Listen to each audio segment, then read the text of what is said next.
ओम सहना भवतु सहनौ भुनक्तु सह वीर्यं करवावहै तेजस्विनावधीतमस्तु मा विद्विषावहै।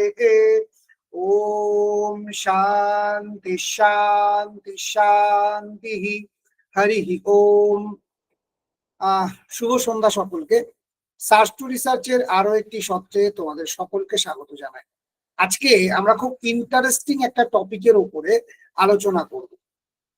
আমাদের প্রত্যেকেরই কম বেশি জ্যোতিষ শাস্ত্রের প্রতি আগ্রহ এবং বাস্তু শাস্ত্রের প্রতি আগ্রহ আছে।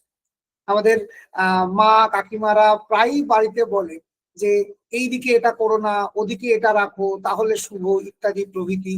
এবং আমরাও আমাদের আগামীতে কি হবে, আমাদের ভবিষ্যৎ কতটা ভালো মন্দ ইত্যাদি নিয়ে বারবারই নানান আলাপ আলোচনা করি। তো আজকে আমরা দেখে নেব এই বাস্তুশাস্ত্র বা জ্যোতিষ শাস্ত্রে স্কোপ অফ রিসার্চ, যদি রিসার্চের আঙ্গিকে দেখি তাহলে কি ধরনের রিসার্চ সম্ভব। তো আজকে আমাদের সঙ্গে উপস্থিত আছেন ডক্টর দিনকর মারাঠি স্যার। তো আমি স্যারকে এই প্ল্যাটফর্মে স্বাগত জানাচ্ছি। তো এই যে সেশন শুরু করার আগে সবার প্রথমেই আমি ওয়েলকাম অ্যাড্রেস দিতে অনুরোধ করব জয়িতাকে। তোমরা সকলেই চেনো জয়িতাকে, বরাবরই ও আমাদের এই ধরনের সত্রগুলোতে ওয়েলকাম অ্যাড্রেস দিয়ে থাকে। তো জয়িতাকে বলবো আজকে ওয়েলকাম অ্যাড্রেসের মাধ্যমে আজকে সেশনটা শুরু করার জন্য। জয়িতা। नमस्ते। नमस्ते सर जी। मेरी आवाज सुनाई दे रही है ना? हाँ हाँ जी बिल्कुल बिल्कुल सुनाई दे रही। नमस्ते Jayita ji. Doctor Dinkar Marathi ji, BSSI search to research परिवार के माननीय सदस्यगण, सभी उपस्थित विद्वान, शोधार्थी एवं संस्कृति प्रेमी साथियों, आप सभी को मेरा सादर नमस्कार। आज का ये अवसर वास्तव में अत्यंत विशेष है, क्योंकि हम सब ऐसे विषय पर एकत्रित हुए हैं जो भारतीय ज्ञान परंपरा के मूल आत्मा से जुड़ा हुआ है। ज्योतिष एवं वास्तुशास्त्र में अनुसंधान की संभावनाएं। भारतीय संस्कृति की सदैव ज्ञान, साधना और अनुभव का संगम रही है। वेदों से लेकर वेदांगों तक हमारे ऋषियों ने केवल आध्यात्मिक ही नहीं बल्कि वैज्ञानिक दृष्टि से भी जीवन को देखने का मार्ग प्रशस्त किया था। ज्योतिष शास्त्र केवल ग्रह नक्षत्रों का अध्ययन नहीं है, ये समय के विज्ञान की व्याख्या है। वही वास्तुशास्त्र केवल भवन निर्माण अनुष्ठान नहीं बल्कि ऊर्जा संतुलन और मानव सुख का विज्ञान है। आज के युग में जब विज्ञान और टेक्निक तेजी से विकसित हो रही है, तब इन शास्त्रों में अनुसंधान की नई दिशाएं खुल रही है। यही इस सत्र का उद्देश्य भी है, परम और आधुनिक संगम से नई संभावनाओं की खोज करना। हमारे बीच आज ऐसे विद्वान पधारे हैं जिन्होंने अपने और शिक्षा द्वारा इन शास्त्रों को नए दृष्टिकोण से प्रस्तुत किया है। मैं अत्यंत गर्व और सम्मान के साथ कवि कुलगुरु कालिदास संस्कृत विश्वविद्यालय रामटेक महाराष्ट्र के वेदांग ज्योतिष विभाग के सहयोगी आचार्य डॉक्टर दिनकर मराठी जी का हृदय से स्वागत करती हूँ। महोदय, आपने जिस प्रकार ज्योतिष एवं वास्तुशास्त्र को आधुनिक संदर्भों से जोड़ने का कार्य किया है, वो प्रेरणादायक है। आपकी विद्वता, आपका शोध दृष्टिकोण और भारतीय परंपरा की आपकी निष्ठा हम सबके लिए एक आदर्श है। हमें पूरा विश्वास है कि आज के आपके विचार और मार्गदर्शन से हम सबका दृष्टिकोण और भी व्यापक एवं गहन होगा। मैं BSSEI सर्च टू रिसर्च परिवार की ओर से आपका हार्दिक स्वागत और अभिनंदन करती हूँ। साथ ही इस अवसर पर हमारे सम्माननीय पात्रों अमित कुमार देव जी एवं कोऑर्डिनेटर श्रीमती चंद्रिमा साहा जी को भी हृदय से बहुत धन्यवाद और नमन देना चाहती हूँ। उन्होंने हमें इस नेक कार्य के लिए चुनी है। अंत में मैं यही कहना चाहूंगी, ज्ञान वही जो जीवन को दिशा दे और शोध वही जो परंपरा में नवोन्मेष का संचार करे। एक बार फिर डॉक्टर दिनकर मराठे जी, आपका हार्दिक अभिनंदन। धन्यवाद। জয়িতাকে অসংখ্য ধন্যবাদ। আমি আর দেরি করব না, अभी मैं सर को अनुरोध करता हूँ आज का सेशन शुरू करने के लिए। सर जी। जी जी, मेरी आवाज आ रही है सर? हाँ सर, सब कुछ क्लियर है, आपका पीपीटी भी दिख रहा है। जी जी जी। सदाशिव समारंभाम शंकराचार्य मध्यमाम अस्मदाचार्य पर्यंताम वंदे गुरु परंपराम। BSS EI search to research संस्था के माध्यम से आयोजित इस सारस्वत कार्यक्रम में आप सभी का मैं स्वागत करता हूं। सर्वप्रथम मैं नमन करता हूं आचार्य अमित डे जी को, जिन्होंने इस कार्यक्रम का सुंदर संयोजन किया और आप इस संस्था के पैट्रॉन हैं। और आपके साथ ही यहाँ पर इस कार्यक्रम के संचालन में उपस्थित है चंद्रिमा साहा जी, और जिनके साथ मेरी बात भी हुई, मेरा संवाद हुआ कि आप इस कार्यक्रम की संयोजिका है। आपको भी मैं नमस्कार करता हूं। तत्पश्चात आज की इस कार्यक्रम की जो संयोजिका है जयिता जी, आपको भी मैं नमस्कार करता हूं। और आपके जितने भी शोध छात्र, रिसर्च स्कॉलर्स और अन्य विषयों के अथवा ज्योतिष और वास्तु विषय के जो तज्ञ रिसर्चर्स हैं जो यहाँ पर जुड़े हैं, आप सभी को मैं नमस्कार करते हुए इस व्याख्यान का प्रारंभ करता हूं। आज का हमारा विषय है कि research scope and trends in ज्योतिष एंड वास्तुशास्त्र। बहुत ही एक उत्कृष्ट अच्छा विषय मुझे आज व्याख्यान के लिए आयोजकों ने दिया है, इसके लिए सर्वप्रथम उनको साधुवाद है। जब से ये भारतीय ज्ञान परंपरा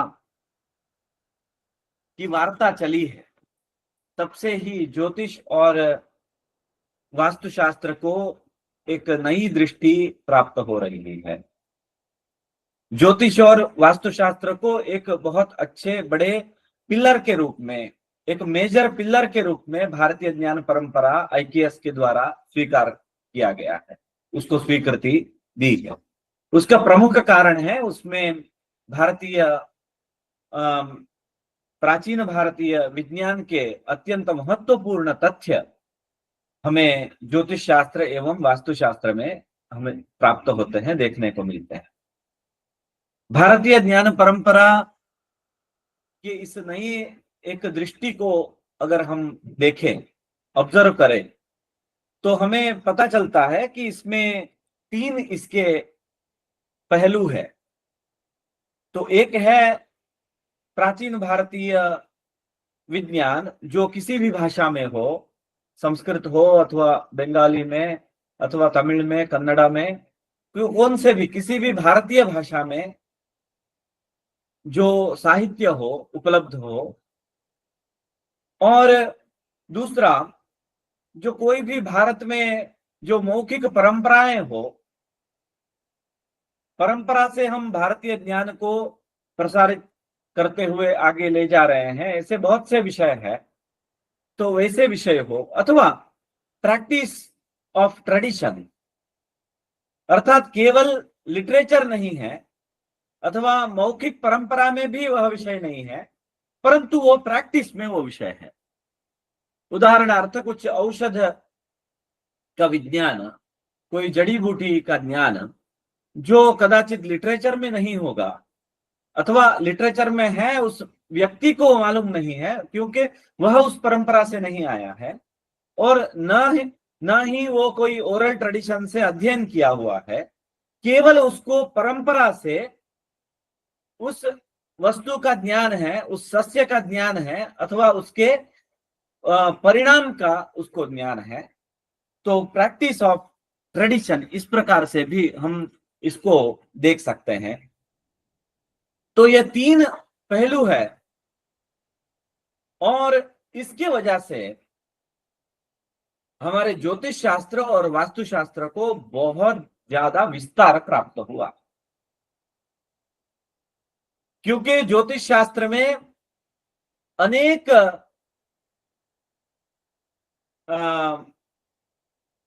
विध है, अनेक प्रकार है।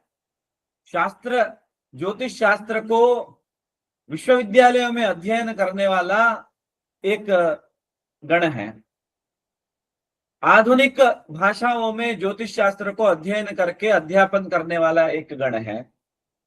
तीसरा गण एक ज्योतिष शास्त्र को व्यवहार में लाकर उसको समाज में उसको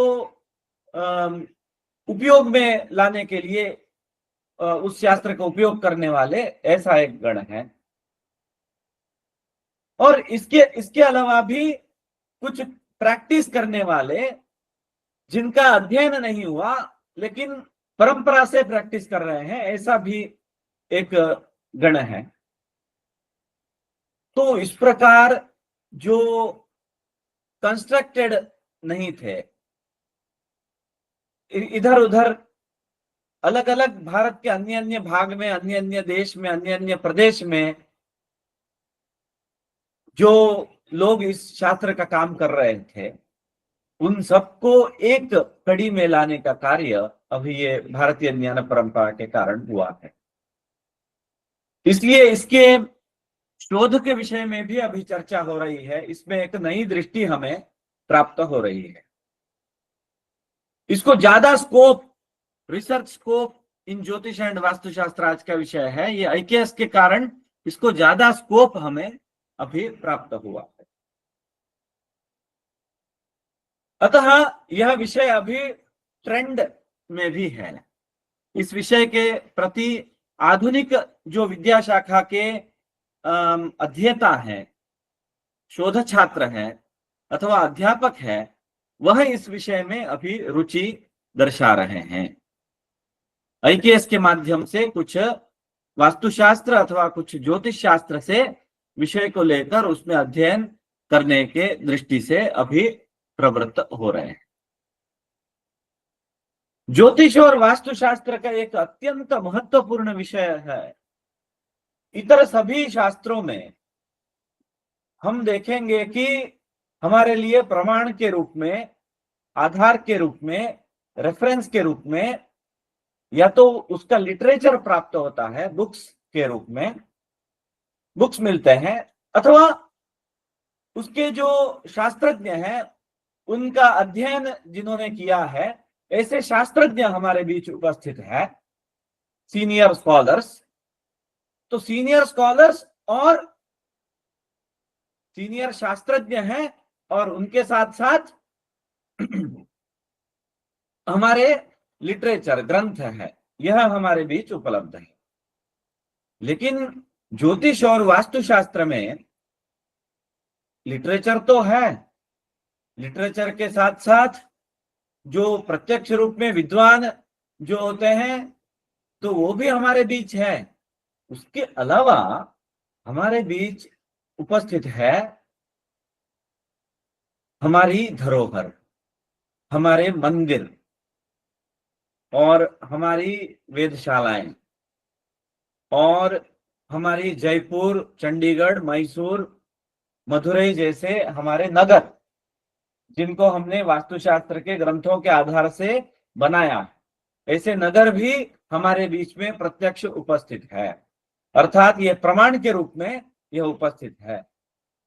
उसके साथ प्लानिटोरियम्स, वेधशालाएं हमारे पास उपस्थित है, उपलब्ध है, तो उनको देख करके भी हम अध्ययन कर सकते हैं। आगमन और निगमन पद्धति से अध्ययन कर सकते हैं, इंडक्टिव मेथड से भी कर सकते हैं। और टेम्पल्स हमारे पास है, बहुत सारे ऐसे लॉस्ट ट्रेडिशंस जिसको हम कहते हैं कि वो जिनका लिटरेचर हमें नहीं मिलता है। कदाचित एक श्रृंगेरी में जो विद्याशंकर मंदिर है, जिस पर मेषादि, मेष, वृषभ, मिथुन, कर्क इत्यादि 12 राशियों के स्तंभ बनाए गए हैं, और सूर्य जब मेष राशि में होता है तो सूर्य का प्रथम किरण मेष राशि के स्तंभ पर होता है। वृष राशि में जब सूर्य होता है तो वृष राशि के स्तंभ पर किरण होते हैं। तो इस प्रकार का जो वास्तुशास्त्र मार्वेल है, जो उसको बनाने के लिए अभी हमारे पास ग्रंथ उपलब्ध नहीं है, ऐसे कुछ आचार्य कहते हैं।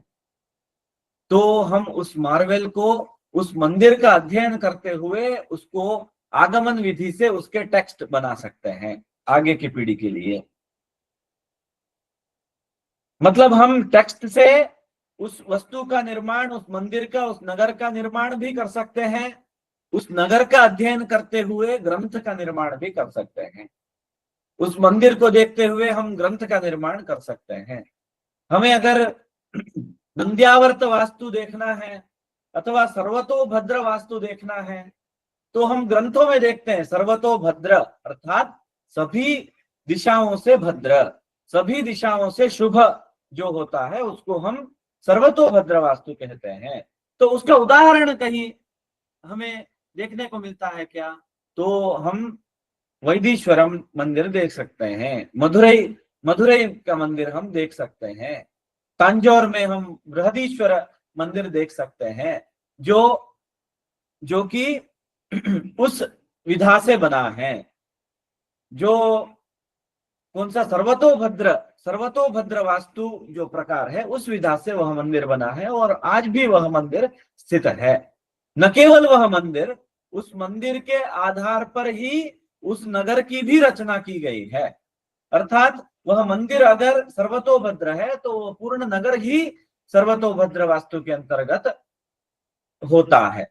तो इस प्रकार ज्योतिष और वास्तुशास्त्र में एक रिसर्च स्कोप, एक विशिष्ट है, एक अलग रिसर्च स्कोप हमें देखने को मिलता है। वह रिसर्च स्कोप यह है, उसमें बहुत स्कोप और भी ट्रेडिशनल और लिटरेचर स्कोप और है।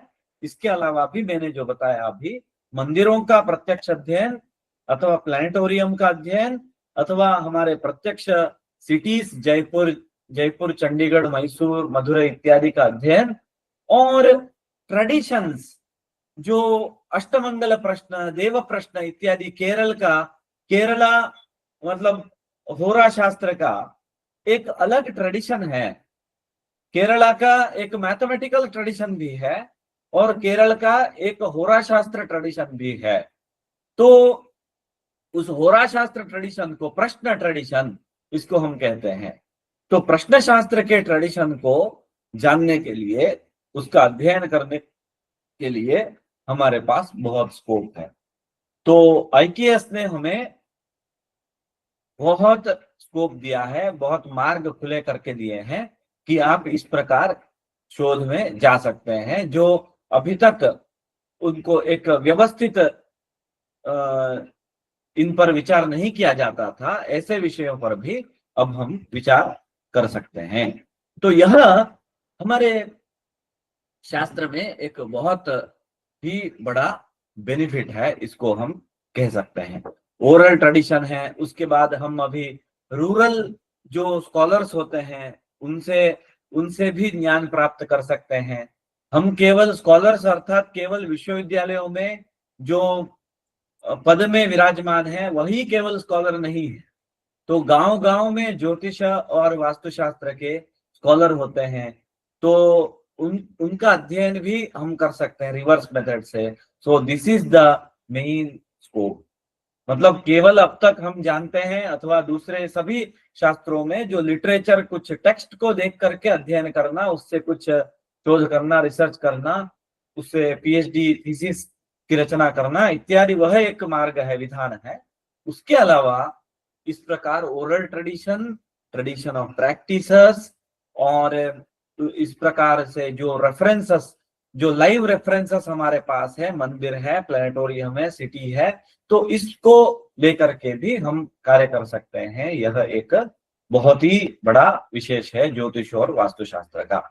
उसके अलावा अगर हम करंट सिनेरियो की तरफ देखें तो यहाँ पर कुछ लोग ज्योतिष शास्त्र से जुड़े होंगे अथवा कुछ नहीं है, उनके दृष्टि से मैं बता रहा हूँ।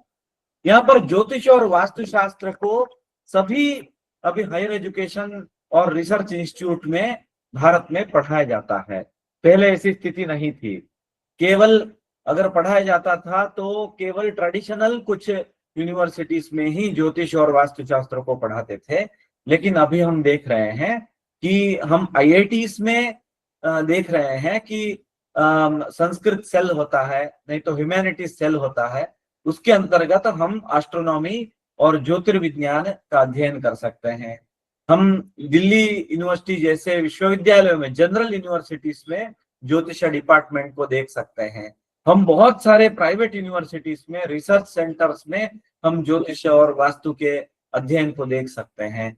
कुछ प्राइवेट फंडिंग एजेंसीज जो सिद्धांत नॉलेज फाउंडेशन इत्यादि आपने सुना होगा, इस प्रकार की फंडिंग एजेंसीज भी है जो ज्योतिष और वास्तुशास्त्र को अभी प्रमोट कर रही है, जो रिसर्च को प्रमोट कर रहे हैं। अगर उसमें कोई अच्छा रिसर्च करने वाला है तो उसको स्कॉलरशिप दे करके करने का भी अभी करने की व्यवस्था भी की गई है। तो a good number of students learning and doing research in this subject. जो हम कहते हैं कि कोई भी शास्त्र जीवित है, अर्थात उसमें अगर अध्ययन हो रहा है, उसमें अगर अध्यापन हो रहा है, तो हम कह सकते हैं कि यह शास्त्र जीवित है।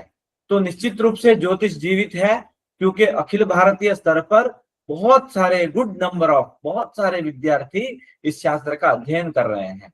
मैंने पहले ही कहा कि IITs have recognised jyotish and vastushastra as a core subject of ancient science का एक कोर सब्जेक्ट के रूप में उसको स्वीकार किया। New literature is produced every day. तो आप देख, हर यूनिवर्सिटी से लगभग आप देख सकते हैं कि हमारे यहाँ भी 16-17 संस्कृत यूनिवर्सिटीज है। उसके अलावा जनरल यूनिवर्सिटीज भी हैं जिनमें ज्योतिष शास्त्र का अध्ययन होता है।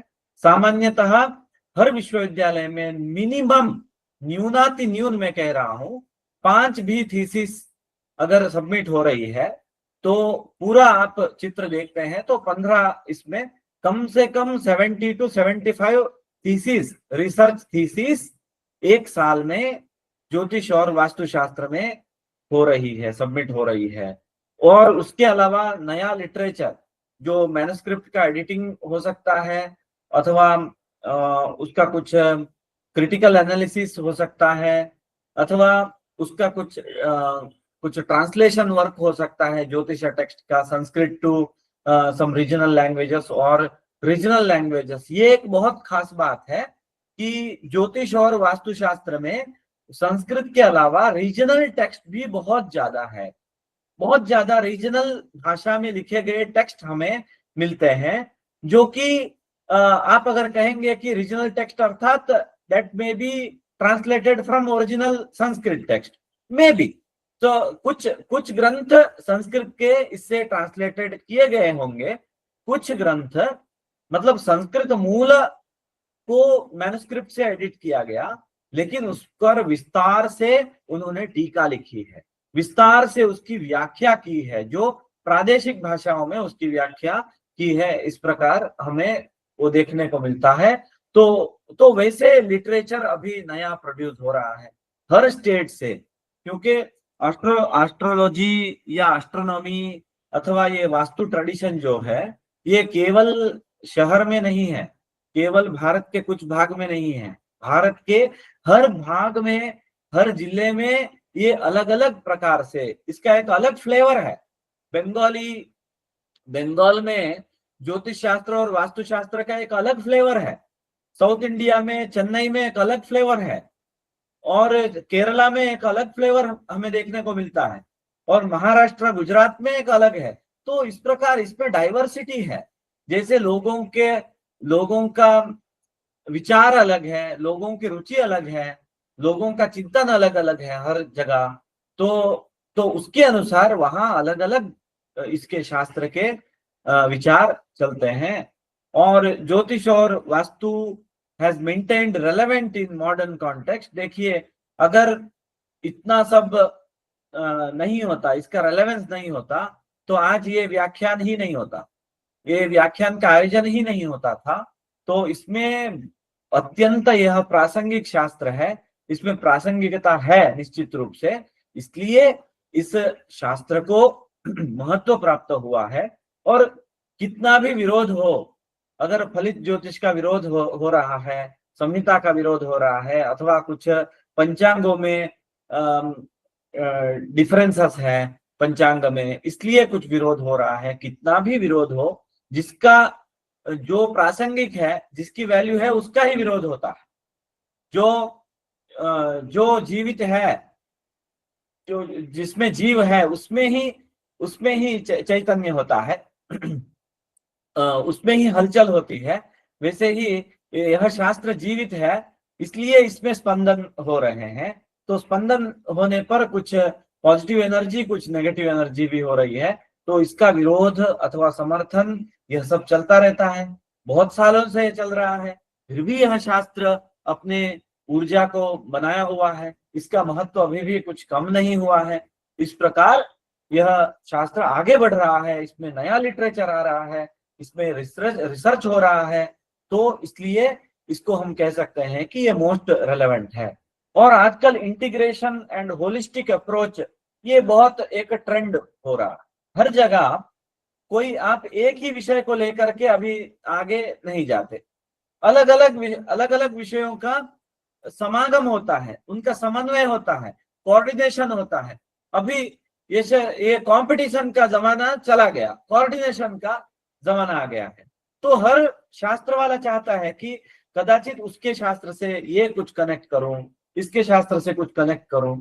और लोगों को भी अब ऐसा हुआ है कि अपने शास्त्र में बहुत काम हो गया, अब कुछ इंटर डिसिप्लिनरी करने का समय यह आ गया है।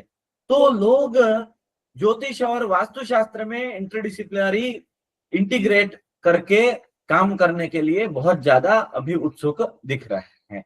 तो इस प्रकार यह करंट सिनेरियो हमें देखने को मिल रहा है भारत देश में, अर्थात पूरे विश्व में इसी प्रकार से अभी स्थिति है, ऐसा हम कह सकते हैं। उसके बाद तो अभी IKS आ गया।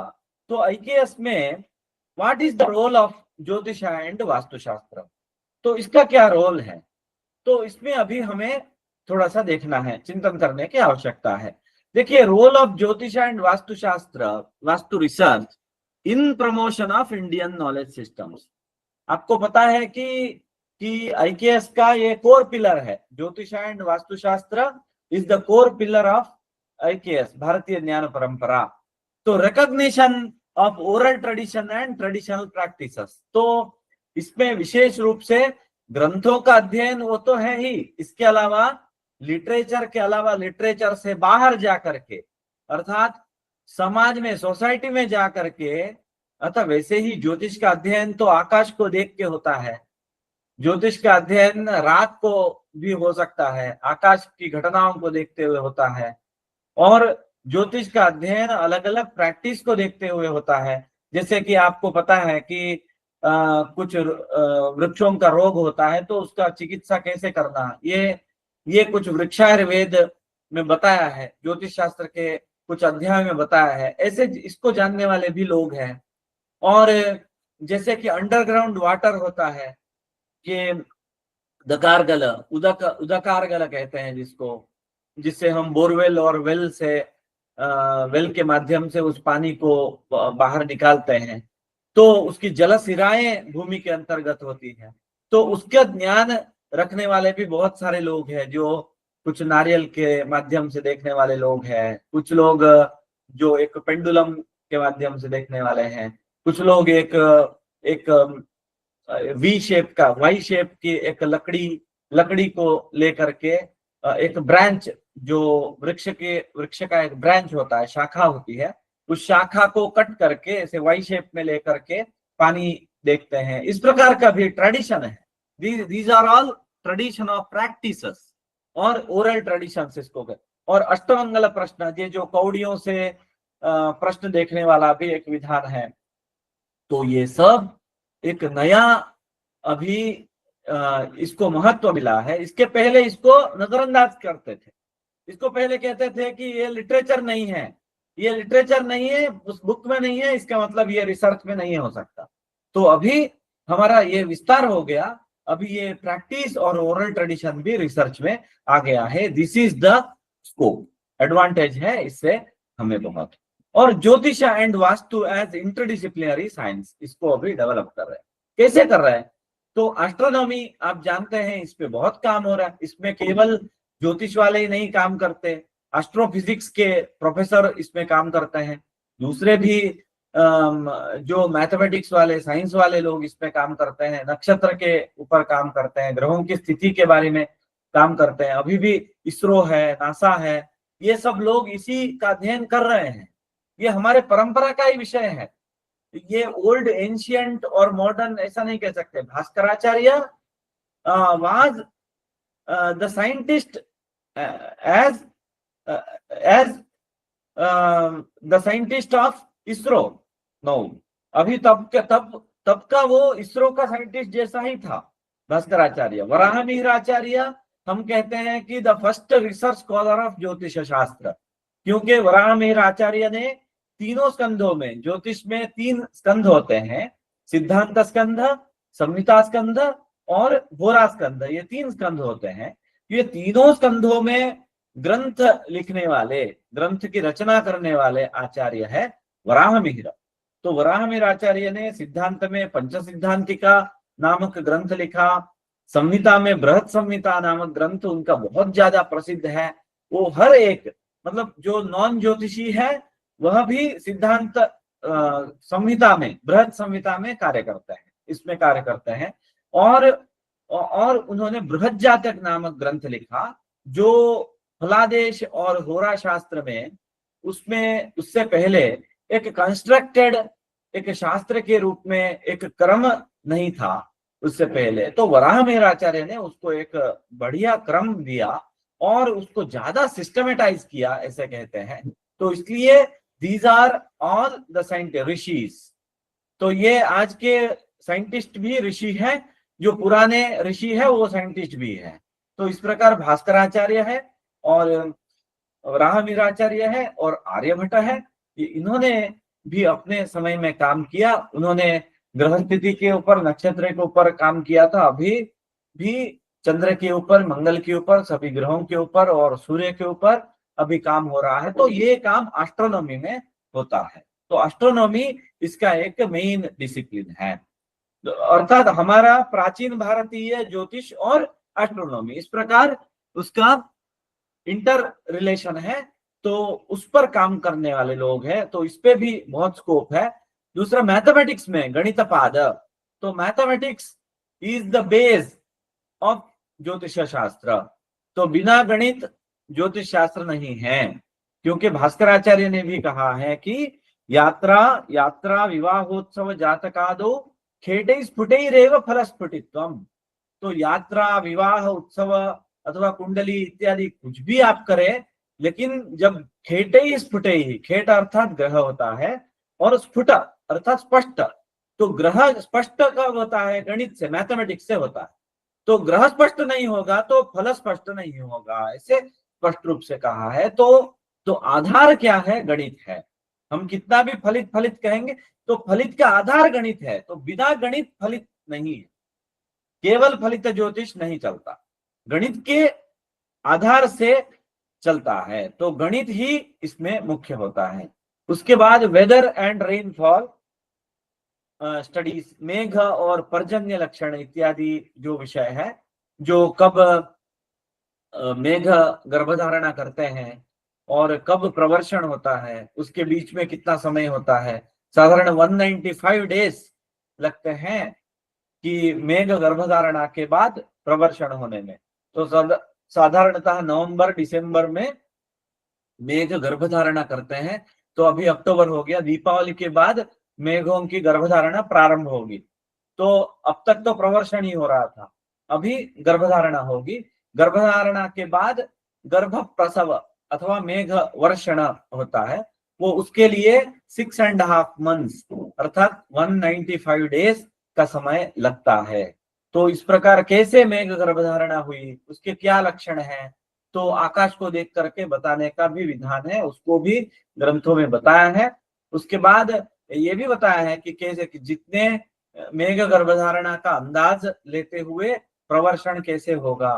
तो मेघ गर्भधारणा के अंदाज से इस बार कौन सा बीज वपन होना चाहिए, वृष्टि ज्यादा है तो ज्यादा वृष्टि वाले बीज होंगे, वैसा धान्य होगा। कम वृष्टि आने वाले हैं तो उस प्रकार के बीज वपन होगा। तो इस प्रकार पहले से ही प्रिडिक्ट करते थे, पहले से ही जानना हमें किस प्रकार का यहाँ पर अभी फसल उगानी है, किस प्रकार की फसल उगानी है, इस प्रकार निर्णय करने के लिए ये होता था मेघ और पर्जन्य लक्षण। तो ये बहुत मुख्य है, पानी के आधार से ही सब कुछ, जल ही जीवन है, तो यह एक अत्यंत प्रमुख विषय है। दूसरा फिलोसॉफी एंड साइकोलॉजी। तो ये फलित ज्योतिष है।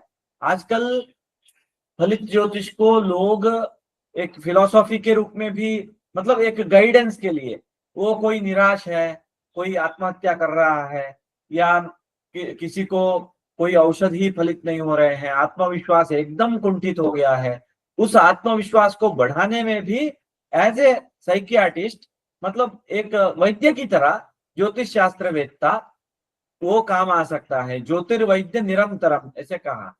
तो एक डॉक्टर और ज्योतिषी निरंतर हमारे साथ होना चाहिए। तो एक गुरु की भूमिका, एक फिलोसोफर की भूमिका भी एक ज्योतिषी निभाता है। तो वो बहुत सारे, ये प्रत्यक्ष में कह रहा हूं, ये कुछ मैं कल्पना करके नहीं कह रहा हूं, मेरे द्वारा ही कितने लोगों को मार्गदर्शन प्राप्त हुआ है। ऐसे हमारे गुरु हैं और भी बहुत लोग हैं जिनके मार्गदर्शन से बहुत सारे लोगों को नया जीवन मिलता है, जीवन दान मिलता है, आत्मविश्वास में वृद्धि होती है।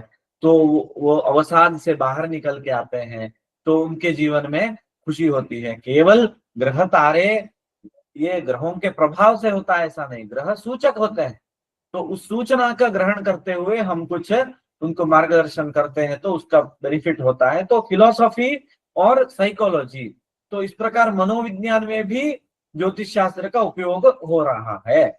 तो कोई व्यक्ति आ रहा है तो उसका भाव कैसा है, अभी मैं व्याख्यान दे रहा हूं तो मेरे मन में क्या भाव है, सुनने वाले के मन में क्या भाव है, अथवा इस प्रकार थोड़ा सा अध्ययन करने के लिए कोई व्यक्ति आ रहा है, बहुत उद्विग्न है, तो इसका मतलब इसको क्या समस्या हो सकती है। कोई दंपति आ रही है तो अत्यंत उद्विग्न दिखाई दे रहे हैं, इसका मतलब उनके कुछ अपत्य की समस्या है। तो कोई युगल आ रहे हैं, अविवाहित युगल है, तो कोई वैवाहिक जीवन से संबंधित है। तो एक अनुमान लगाना, इस ऊहापोह पटु सिद्ध मंत्रो जानाति जातकम। तो जातक को कौन जानता है, ऊहापोह पटुत्व जिनमें है तो वही जातक को जान सकता है। तो इस प्रकार साइकोलॉजी से जोड़ने का भी एक स्कोप है। उसके अलावा एग्रीकल्चर और बॉटनी, वृक्षायुर्वेद जो मैंने कहा कि उसमें बहुत ज्यादा स्कोप है। तो आप जान करके हैरान होंगे कि 3rd सेंचुरी में, 5th सेंचुरी में वराहमिहिर का काल है। तो 5th सेंचुरी में उन्होंने वृक्ष के चिकित्सा, जब मनुष्य के चिकित्सा का विज्ञान विकसित हुआ था लेकिन इतना आधुनिक पद्धति से विकसित नहीं हुआ था, उस समय दूरदृष्टि से वृक्षायुर्वेद अर्थात वृक्ष चिकित्सा का विज्ञान विकसित किया, जो कि आज भी रेलेवेंट है। आज भी वृक्षों के कुछ चिकित्सा के लिए परिहार हमें आधुनिक शास्त्र में नहीं प्राप्त होता है, तो हमें वहां से कुछ प्राप्त होता है। मैं हमेशा कहता हूं कि हम जब ज्योतिष शास्त्र में ऐसे बहुत से विषय है जिनका उत्तर, जिन प्रश्नों का समाधान आधुनिक विज्ञान में अभी नहीं है। जैसे कि भूकंप का विचार है जो ज्योतिष शास्त्र में कहा है, तो आज भी अर्थक्वेक्स होते हैं, बहुत लोगों की जान चली जाती है, तो उसमें और विज्ञान विकसित हो रहा है। तो ज्योतिष शास्त्र से कुछ बेनिफिट उनको हो सकता है। ये वृक्षि का विज्ञान है।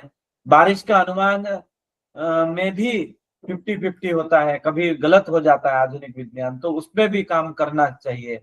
वृक्ष चिकित्सा, जो रोग के लिए चिकित्सा है, तो उसके लिए पुनः जल इत्यादि जो वृक्षायुर्वेद में कहा है, उस प्रकार हमें लाभ प्राप्त हो सकता है। ऐसे बहुत से विषय है जिन पर काम हो सकता है, जिस पर अभी तक किसी ने किया नहीं, अथवा आधुनिक विज्ञान में भी उसमें अभी वो डेवलपिंग स्टेज में है, अभी वो तो डेवलप्ड स्टेज में नहीं है। तो ऐसे कुछ विषय हमारे शास्त्र में है, तो उसको लाना है, क्योंकि अभी एनईपी वही कह रहा है, अभी आईकेएस वही कह रहा है कि modern problems ancient solutions for modern problems, ऐसे कह रहा है। तो इसलिए हमें एंशिएंट सॉल्यूशंस को ढूंढना होगा, एंशिएंट सॉल्यूशन देना होगा मॉडर्न प्रॉब्लम के मुकाबले। मॉडर्न प्रॉब्लम को सॉल्व करने के लिए एंशिएंट सॉल्यूशन हमें देना है। तो हमें इस दृष्टि से इस दिशा में काम करना है, इसमें भी हम आगे जा सकते हैं। और मेडिकल एस्ट्रोलॉजी तो आप जानते हैं कि बहुत ज्यादा अभी यह क्षेत्र विकसित हुआ है, क्योंकि ज्योतिष शास्त्र के ग्रंथों में, ऐसे अध्यायों में अनेक जगह बताया गया है कि किसी रोग का उपशमन कैसे होगा। तत्शांति ही औषधि ही दाने ही जप होमार्चनादिभिः। तो तत्शांति औषधि ही, तो शास्त्रकारों ने ऐसा नहीं कहा कि पहले ही तुम दान करो, यज्ञ करो तो आप ठीक हो जाओगे। औषधि ही सबसे पहले बोला है, औषध से करना चाहिए। औषध से नहीं हुआ तो हम गलतफहमी में, हम ये आप बंगाल में तो आप जानते हैं कि ये कुछ मैजिक करके भी ठीक किया जाता है, तो ऐसा नहीं होता। वस्तुतः पहले औषध होता है, पहले हमें मेडिसिन का ही प्रयोग करना है किसी समस्या में। अगर उससे नहीं होता है तो उस समय हम एस्ट्रोलॉजिकल सॉल्यूशन में जा सकते हैं। तत्शांति ही औषधि ही दाने ही जप होमार्चनादि भी, तो ऐसा कहा गया है। तो बहुत सारे रोगों का निदान बताया गया है, कौन से ग्रह से कौन सा रोग उत्पन्न हो सकता है। साधारणतः हम जातक को देख करके, किसी को अगर कोई समस्या है तो उसके षष्ठ भाव को, 6th हाउस कहते हैं कि रोग का स्थान है, तो 6th हाउस के आधार पर 6th, 8th और 12th हाउस, ये तीन जो भाव है उनको देखते हुए हम कुछ अंदाज लगा सकते हैं, हम कुछ अनुमान लगा सकते हैं कि इसको कौन सी समस्या है। इस प्रकार देखने का भी विधान है। तो मेडिकल एस्ट्रोलॉजी ये बहुत विकसित हो रहा है और ये लोगों को चाहिए, क्योंकि आजकल चिकित्सा में बहुत धन का व्यय हो रहा है। तो prevention is better than cure, तो ये योग शास्त्र एक प्रिवेंटिव मेडिसिन के रूप में कार्य कर रहा है और क्योर के रूप में भी कर रहा है। वैसे ज्योतिष शास्त्र में भी कुछ हम कुंडली देख करके, जातक देख करके कुछ अनुमान लगा सकते हैं कि कदाचित भविष्य में ऐसी समस्या हो सकती है, तो उसके लिए कुछ ऐसा इसका सॉल्यूशन हम इस प्रकार कर सकते हैं, ऐसा भी करने का एक विधान बताया है। तो मेडिकल एस्ट्रोलॉजी ये बहुत ही बड़ा एक इसका क्या कहें, एक स्कंध के रूप में, एक विभाग के रूप में विकसित हो रहा है। तो केवल मेडिकल एस्ट्रोलॉजी के ही स्कॉलर अभी हमें देखने को मिलता है। तत्पश्चात हम वास्तुशास्त्र की बात करें तो हम आर्किटेक्चर में बहुत ज्यादा अभी वास्तुशास्त्र, आज भी देखिए कितना भी आर्किटेक्चर प्रगत हो रहा है, फिर भी ये वास्तुशास्त्र का महत्व कम नहीं हुआ। इसका मतलब उसके परिणाम है, लोगों को अनुभव से वह दिख रहा है। मतलब इस शास्त्र को हम प्रत्यक्ष कहते हैं। तो कैसे प्रत्यक्ष है? तो एक तो आंखों से दिखता है इसलिए प्रत्यक्ष है, सूर्य चंद्र आदि ग्रहण आदि दिखता है। उसके बाद इंद्रियार्थ सन्निकर्ष जन्य ज्ञानम प्रत्यक्षम, ऐसे कहा गया है। तो इंद्रिय से भी हमें कुछ बोध होता है, तो ज्ञान होता है, तो उसको भी प्रत्यक्ष कहा। तो ज्योतिष और वास्तुशास्त्र ये दोनों प्रत्यक्ष शास्त्र है। तो आर्किटेक्चर में बहुत स्कोप है। ये जो आर्किटेक्ट में ये बताया हूँ, इंटीरियर डिजाइन और स्मार्ट सिटी इत्यादि में जितने जैसे जैसे आधुनिक विज्ञान प्रगत हो रहा है, तो वैसे वैसे वह हमारे शास्त्र के करीब आ रहे हैं। अर्थात सस्टेनेबल सिटी का प्लान जैसे जैसे डेवलप होता है वैसे वैसे हमारे वास्तुशास्त्र में बताए हुए नियम के आधार पर उनका सस्टेनेबल प्लान बन रहा है। It means you are learning a future research, future के लिए you are learning something for future generations. तो इसका मतलब भविष्य में आने वाले समस्याओं का समाधान करने के लिए हम इस शास्त्र को पढ़ रहे हैं। तो इसका मतलब इसका ये आउटडेटेड है, ये अप्रासंगिक है, ये प्रासंगिक है, ऐसा कहने का हमें कोई अधिकार नहीं है। कदाचित हमें कुछ चीजें प्रासंगिक लगते हैं, हर चीज का हमेशा महत्व नहीं होता। तो रेनकोट का महत्व बारिश में है, तो ठंडी में कोट का महत्व है, और गर्मी में एसी का महत्व है। तो हमेशा हर चीज का महत्व नहीं होता। तो कुछ कुछ काल के अनुसार हमें एक ये इसका महत्व नहीं है, शायद ऐसे लगता है। तो बाल्यावस्था में हमें सेविंग्स का महत्व नहीं होता, और हम बड़े हो जाते हैं तो हमें सेविंग्स का महत्व हो जाता है। तो बाल्य में क्रीड़ा का महत्व होता है, बड़े होने के बाद क्रीड़ा में महत्व नहीं होता। तो ये आउटडेट नहीं बोल सकते उसको, ये हर चीज डेटेड है, लेकिन एक एक दिग्देश काल के अनुसार उसका महत्व भिन्न हो जाता है। तो हमें ये देखना है कि ये कदाचित ये फ्यूचर में उपयोगी होगा। तो आज इस शास्त्र का महत्व नहीं होगा, लेकिन भविष्य में कभी इस शास्त्र का निश्चित रूप से उपयोग होगा। ऐसे हम इस शास्त्र के तरफ देख सकते हैं। तो आर्किटेक्चर है, बहुत ज्यादा इसका महत्व है, और इंटीरियर डिजाइन जिसको मैं कह रहा था कि इसका बहुत ज्यादा भी महत्व है, क्योंकि वास्तुशास्त्र में भी सूक्ष्म रूप में, बीज रूप में आधुनिक विषय भी बताए हैं, लेकिन उस समय तत्कालिक परिस्थिति के अनुसार कुछ विस्तृत वर्णन किया था। तो हमें जरूरत है कि वहां के विषय को एक बीज के रूप में जो विषय है, उन विषयों को लेते हुए, उन विषयों को लेकर के हमें उसका विस्तार करना है। हम कहेंगे कि इंटीरियर डिजाइन तो उस समय कहा था सर, तो इंटीरियर डिजाइन के बारे में ज्यादा अब ग्रंथों में नहीं होगा। तो है, पहले जमाने में भी आप महल देख सकते हैं, आप राजा महाराजाओं के पैलेसेस देख सकते हैं, तो कुछ मंदिर का आर्किटेक्चर देख सकते हैं। तो वहां पर एस्थेटिक को, इंटीरियर को बहुत ज्यादा महत्व दिया गया। तो वही चीज आज मंदिर पैटर्न में अगर आपके घर का हॉल बनाते हैं, आपका कुछ घर का डिजाइन बनाते हैं, तो वो इनोवेशन हो जाता है, वो ट्रेंडिंग हो जाता है, नया हो जाता है। तो इसलिए हमारे पुराने चीज कभी भी ट्रेंड हो सकती है, तो हमें उसको ट्रेंड बनाना है। तो उस दृष्टि से हमें कार्य करना है। इंटीरियर, जैसे हम कह रहे थे कि इंटीरियर डिजाइन और स्मार्ट सिटी, तो इस पर हम कार्य कर सकते हैं। स्मार्ट सिटी में भी करने की आवश्यकता है, क्योंकि अभी जो 15 मिनट सिटी कह रहे हैं, अर्थात सब चीजें आपको 15 मिनट में मिल रही है, इसका मतलब क्या है कि छोटी सिटी होनी चाहिए, उसका विस्तार बहुत बड़ा नहीं होना चाहिए। तो ऐसा होने से हमें अव्यवस्था होगी, तो हमें उसका फल प्राप्त नहीं होगा, अच्छा जीवन, हमारा क्वालिटी ऑफ लाइफ इंप्रूवमेंट नहीं होगा। तो वो इंप्रूव करने के लिए, लाइफ क्वालिटी को इंप्रूव करने की दृष्टि से हमें छोटे शहर बनाने पड़ेंगे। वही चीज हमारे पूर्वजों ने भी कहा था कि उसका प्राकार होना चाहिए, नगर का प्राकार होना चाहिए, तो उसका इतना ही विस्तार होना चाहिए। तो यह सब बातें अभी फिर से सस्टेनेबल कल्चर के रूप में विकसित हो रही है, स्मार्ट सिटी के रूप में विकसित हो रही है, ग्रीन सिटी के रूप में विकसित हो रही है। तो हमें वेट करना है हमारे समय का, और इसमें बहुत कुछ स्कोप है, हो सकता है। आगे हम थोड़ा सा, अभी ज्यादा समय नहीं है, जितना समय है उतने इसमें मैं बताने की कोशिश करूंगा। तो अभी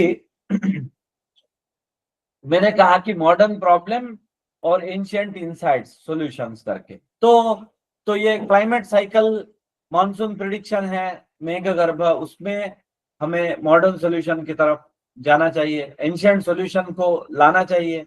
और ग्राउंड वाटर डिटेक्शन, दकारगला, तो उसमें भी सैटेलाइट से देखने के बाद भी कदाचित हमें वो पानी नहीं प्राप्त होता है, तो वहां पर जल स्तर नीचे रहता है। और आजकल शहर में तो कुआं तो बनता ही नहीं है, डायरेक्ट बोरवेल के लिए ही पानी मिलता है, वो बहुत खर्चीला है, और अगर फेल हो गया तो बहुत पैसों का नुकसान होता है। तो उसमें हमारा जो दकारगल सिस्टम है, अथवा उस पानी को फिर से उसके जल स्तर को कैसे ऊपर लाया जाए, इस दृष्टि से ग्राउंड वाटर रिचार्ज जो टेक्निक है, तो ग्राउंड वाटर रिचार्ज के ऊपर हम काम कर सकते हैं, हमें काम करने की आवश्यकता है, ऐसे मुझे प्रतीत होता है। तो उसके बाद प्लांट ग्रोथ, ये तो मैंने बताया। काउंसलिंग, ये पहले मैंने बताया कि काउंसलिंग एक बहुत बड़ा फील्ड है, तो एस्ट्रो काउंसलिंग ये विकसित हो रहा है, मेडिकल एस्ट्रोलॉजी विकसित हो रही है, टाइम मैनेजमेंट विकसित।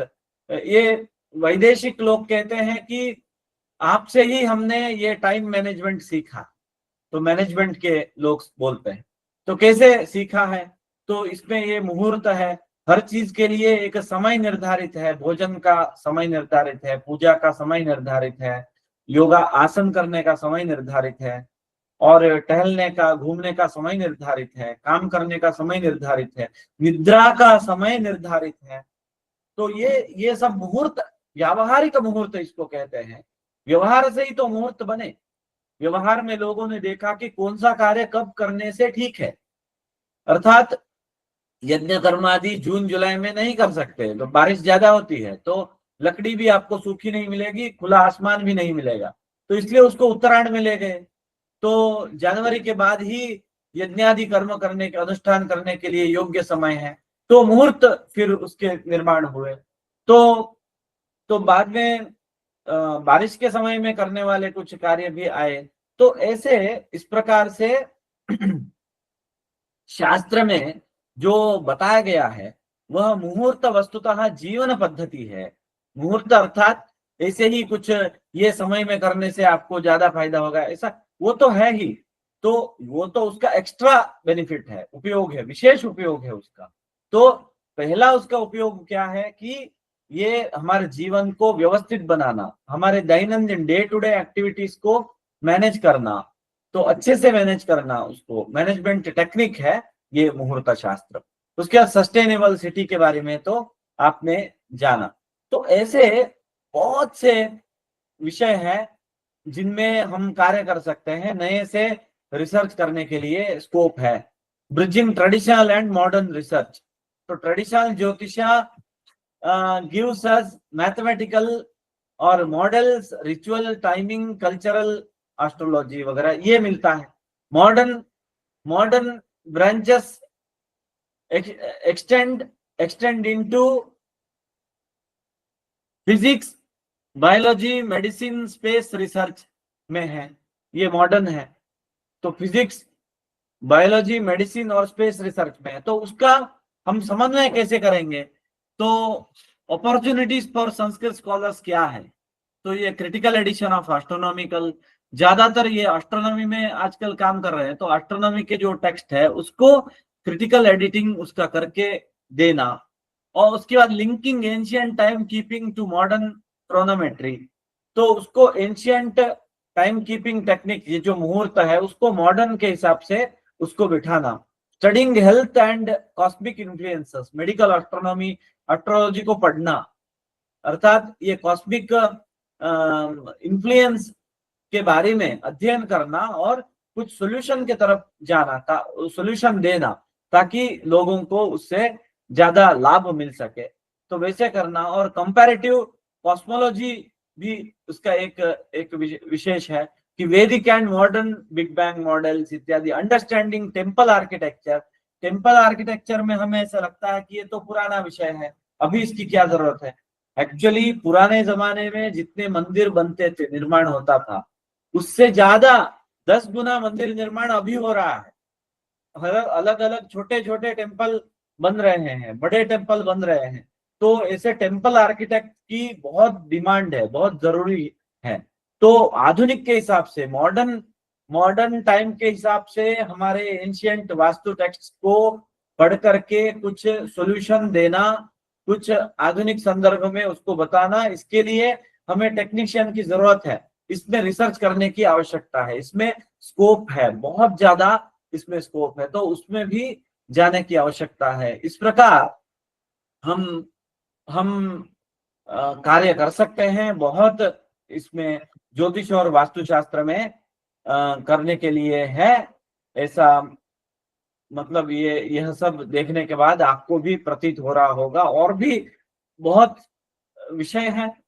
तो कंटेम्पररी रिसर्च डायरेक्शन इन ज्योतिष शास्त्र क्या है कि ट्रेडिशनल रूट्स बिफोर यूनिवर्सिटीज, ये 18 सेंचुरी से पहले तो हमारे पास बहुत बड़ा एक संग्रह था, ग्रंथों का संग्रह था, रिसर्च थीसिस ही है ये ग्रंथों के ग्रंथकार के लिखे हुए ग्रंथ इत्यादि है, ये सब थीसिस है। तो ये थीसिस हमारे पास आया, उसके बाद ये यूनिवर्सिटी कल्चर हो गया। तो अभी हम रिसर्च क्या क्या करते हैं कि रिसर्च आर्टिकल करते हैं, हम थीसिस लिखते हैं, रिसर्च आर्टिकल लिखते हैं, थीसिस लिखते हैं, हम डिसर्टेशंस लिखते हैं, हम रिसर्च प्रोजेक्ट करते हैं। ये सब हम मॉडर्न प्लेटफॉर्म में अभी रिसर्च कर रहे हैं।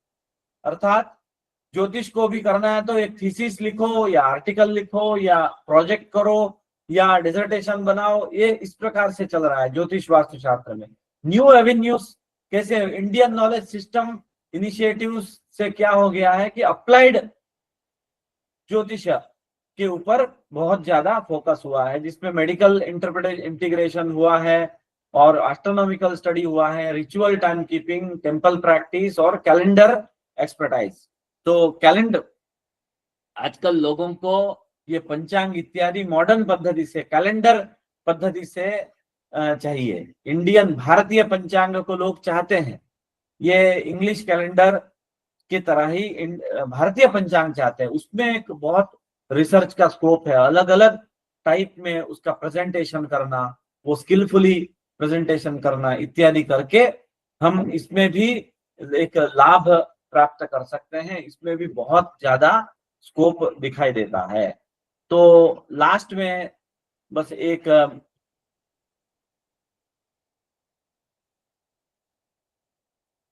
ये अभी जो नए ब्रांच है एस्ट्रोफिजिक्स है, एस्ट्रोफिजिक्स एक ब्रांच विकसित हो रहा है, इसमें हमें कंट्रीब्यूट करना चाहिए। और एस्ट्रोबायोलॉजी में जा सकते हैं, प्लानिटरी साइंस में हम कुछ कंट्रीब्यूट कर सकते हैं, और तो हीलियो फिजिक्स में कर सकते हैं, रेडियो एस्ट्रोनॉमी तो टेलीस्कोप और सैटेलाइट के माध्यम से, और कल्चरल एस्ट्रोनॉमी, आर्कियो एस्ट्रोनॉमी करके आजकल ऐसे कि study of ancient calendar, ritual temples aligned with the stars. तो ये केवल आर्कियोलॉजी जो है अथवा वास्तुशास्त्र जो है विदाउट मैथमेटिक्स नहीं हो सकता। तो विदाउट रेखा गणित हम नहीं पढ़ेंगे तो हम मंदिर स्थापत्य का निर्माण नहीं कर सकते। और रेखा गणित के माध्यम से ही वो एस्ट्रोनॉमिकल मार्वल, एस्ट्रोनॉमी को यहाँ कैसे दर्शाना हमारे ये आर्किटेक्ट में, ये मॉडल में, तो ये सब हमें ज्ञान प्राप्त होता है इसके समन्वय से ही। तो इन सब विषय में हमें काम करने की आवश्यकता है, बहुत स्कोप है। अभी कुछ रिसर्च स्कॉलर्स काम कर रहे हैं, बहुत सारे रिसर्च स्कॉलर्स का मैंने शोध गंगा में वगैरह देखा, तो बहुत सारे लोग अभी ऋतु करेक्शन के ऊपर काम कर रहे हैं, और एस्ट्रोनॉमी मैथमेटिक्स के ऊपर अलग अलग यूनिवर्सिटी में काम कर रहे हैं, वराह मिहिरा के कंट्रीब्यूशन के ऊपर काम कर रहे हैं, और retrieving the tradition of Kerala astronomy के ऊपर काम कर रहे हैं, significance of moon in ancient civilisations and its contribution to modern astrology इत्यादि, इस प्रकार के भी विषय को लेकर के कर रहे हैं। ऋतु अभी हम देखते हैं कि वसंत ऋतु, ग्रीष्म ऋतु, वर्षा ऋतु इत्यादि, ये ऋतु के हिसाब से वातावरण में नहीं होता। तो आयुर्वेद में कुछ ऋतुओं के हिसाब से औषध देने का विधान है। तो ये ऋतु में ये औषध देना चाहिए, ये पित्त है तो ये ऋतु में इस प्रकार का औषध देना चाहिए। तो आयुर्वेद वैद्य को ऐसे पता चला कि ये परिणाम नहीं दे रहे। हम वर्षा ऋतु के औषध को अभी वर्षा ऋतु है करके दे रहे हैं, लेकिन अभी बारिश एक्चुअल नहीं है, तो अभी ये अगर औषध दिया तो ये उसको परिणाम नहीं कर रहा है, तो उसमें उस ऋतु में करेक्शन, मतलब एक्चुअल ऋतु और ये जो पंचांग में हम दिखाई दे रहे हैं उसके बीच में कुछ डिफरेंस है, कुछ एक 17-18 डेज या 20 डेज का जो डिफरेंस आ रहा है आजकल अलग अलग प्रदेश के हिसाब से, तो उसके ऊपर किसी एक डॉक्टर ने काम किया, तो ऋतु करेक्शन के ऊपर काम किया। तो अभी उसको वो कह रहा है कि अभी मुझे बहुत ज्यादा इसका फायदा हो रहा है, क्योंकि ऋतु करेक्शन करने के बाद मैं पंचांग में जो लिखा है उसका तो मैं आदर करता हूँ, सम्मान करता हूँ, लेकिन मैंने जो थीसिस में जो करेक्शंस किया है उस करेक्शंस को देखते हुए मैं औषध प्रदान करता हूँ, उससे बहुत ज्यादा हमें बेनिफिट मिल रहा है, मतलब परिणाम उसके अच्छे मिल रहे हैं। केवल हम अभी ये जो अभी वर्षा ऋतु चल रहा है, भाद्रपद नहीं तो अश्विन नहीं तो दूसरा दूसरा कोई ऋतु चल रहा है, इस प्रकार से सोच करके हम औषध प्रदान करेंगे तो वो फल नहीं देते केवल पंचांग को देखते हुए। मार्गशीर्ष पुष्य है तो वो हेमंत ऋतु है, ऐसा अगर हम निर्णय करते हैं तो वो तब हेमंत ऋतु वातावरण में अगर वैसे लक्षण नहीं दिखाई दिए तो वैसा औषध देने से समस्या हो रही थी। तो वैद्यों को, आयुर्वेद डॉक्टर्स को ये ऋतु करेक्शन का बहुत फायदा हुआ है, तो इस प्रकार लोग कर रहे हैं, तो बहुत स्कोप है और ट्रेंडिंग ये सब्जेक्ट है, इंटरडिसिप्लिनरी भी करने के लिए बहुत स्कोप है, तो सभी शास्त्र के लोग इसमें आकर के काम कर सकते हैं। बस इतना ही आज इस अल्प समय में मैं कह पाऊंगा, और भी कुछ कहना है लेकिन अभी मेरे वाणी को मैं विराम देता हूं। मुझे यहाँ पर निमंत्रित किया और कुछ आपके साथ शेयर करने का मौका यहाँ पर दिया, इसलिए मैं सभी आयोजकों को धन्यवाद देता हूं। विशेष रूप से यहाँ पर जो हमारे सर हैं, पैट्रॉन हैं हमारे, जयिता जी है, उसके बाद और भी स्कॉलर्स यहाँ पर उपस्थित है, तो डे सर है, यहाँ के पैट्रॉन उपस्थित है। आप सभी को मैं साधुवाद देता हूँ, धन्यवाद, और मेरे वाणी को विराम देता हूँ। नमस्ते गुरुजी। नमस्ते। नमस्ते। और चंद्रिमा जी आपको भी सर, मैं चंद्रिमा। थैंक यू जी सर, वास्तुशास्त्र और ज्योतिष शास्त्र के क्षेत्र में शोध की क्या संभावनाएं तथा कौन सी दिशा के जरिए हम वास्तुशास्त्र तथा ज्योतिष शास्त्र से जुड़े हुए शोध कार्य को लेकर आगे बढ़ सकते हैं, इस पर गुरुजी ने चर्चा की चुकी है। तो अगर किसी का कोई सवाल है तो आप लोग पूछ सकते हैं। কারো যদি কোনো প্রশ্ন থাকেন তাহলে আপনারা জিজ্ঞাসা করতে পারেন।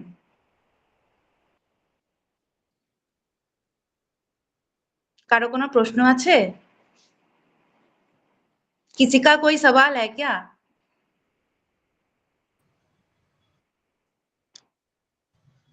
नहीं मैम, कुछ सवाल नहीं। किन संशय हो गए? किसी को कोई संशय नहीं है? ओके सर, मैं वोट ऑफ थैंक्स की ओर बढ़ रही हूँ आगे। मेरी आवाज सुनाई दे रही है सर? हेलो, सुनाई दे रही। यस यस जी सर। पहले मैं सर को हृदय से बहुत बहुत आभार व्यक्त करना चाहूंगी। आज आदरणीय doctor Dinkar Marathe sir, बीएसएसआई search to research परिवार के सभी माननीय सदस्य, विभिन्न विश्वविद्यालयों एवं संस्थानों से जुड़े सभी विद्वान शोधार्थी तथा उपस्थित अतिथिगण, सत्र के इस सुंदर और ज्ञानमय क्षण में मैं चंद्रिमा साहा, समन्वयक के रूप में अपनी ओर से तथा बीएसएसआई सर्च टू रिसर्च परिवार की ओर से आज के हमारे आदरणीय वक्ता डॉक्टर दिनकर मराठे सर जी को मैं बहुत आभार व्यक्त करना चाहूंगी।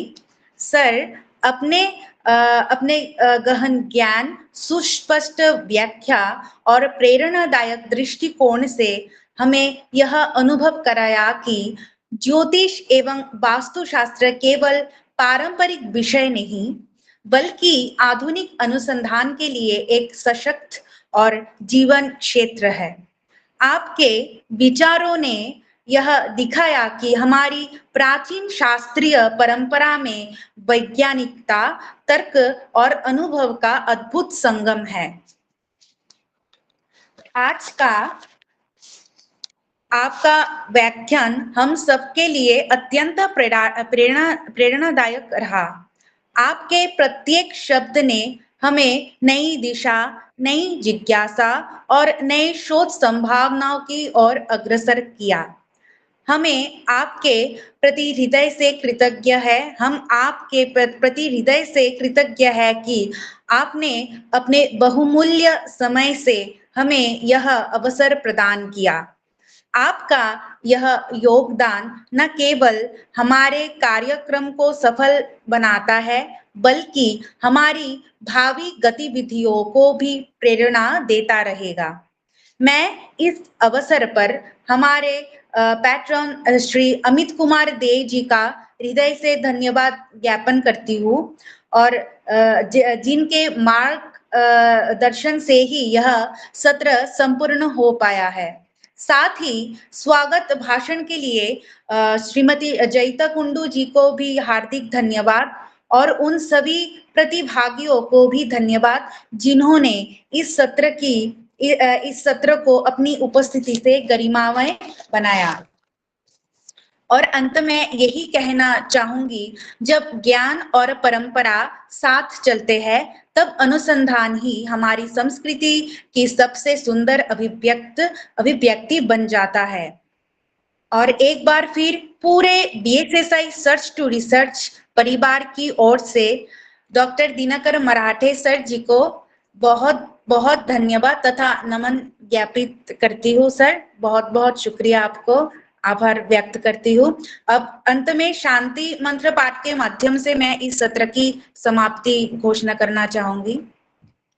ओम सर्वे भवन्तु सुखिनः, सर्वे सन्तु निरामयः, सर्वे भद्राणि पश्यन्तु, मा क्वचित् दुःखभाग् भवेत्। ओम शांति शांति शांति। धन्यवाद गुरुजी।